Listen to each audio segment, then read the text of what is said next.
Let's now go back to the example that we were looking at.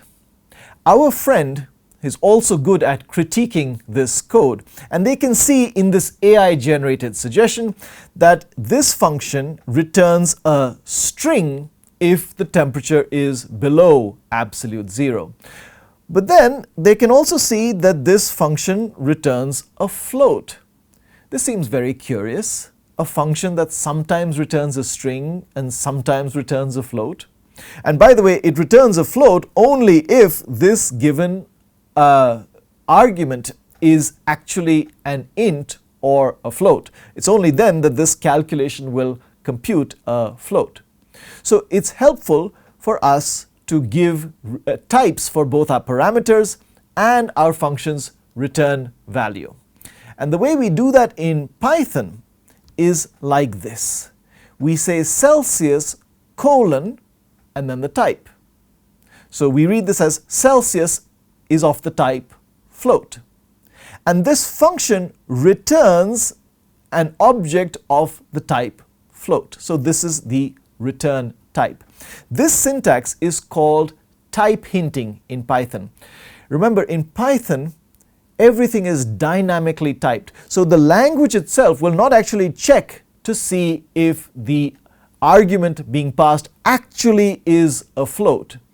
And there is nothing in Python that will make sure that the code you have written is returning a float. But as I said earlier, additional tools that could be part of your IDE can check to see if your arguments are of the correct type when your function is being called, and it can check to see that your function is actually returning an object of the correct type that you have promised to return over here. So Python type hints are in the most modern versions of Python, and many professional Python programmers make use of type hints because they're extremely helpful to convey the programmer's intent. By the way, notice that with our type hints, when we ask our AI to generate code, this time it doesn't produce a string in the case when the temperature is below absolute zero. This time it doesn't even use a return statement. It uses some advanced syntax that we haven't yet seen, but basically it is creating an error message. And that error message is a string, but it is not returning that string.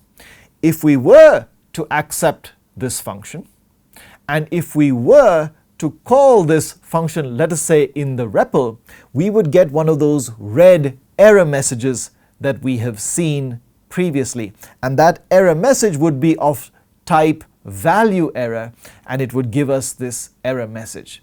But we will save this for a later lecture. Here I want you to observe something very, very important. At the time when I am recording this lecture, this is early 2025, I want you to observe that our generative AI tools are supplying missing details. We did not say what to do in the case where the temperature was below absolute zero, but our generative AI is making a suggestion. And by the way, it's doing this silently.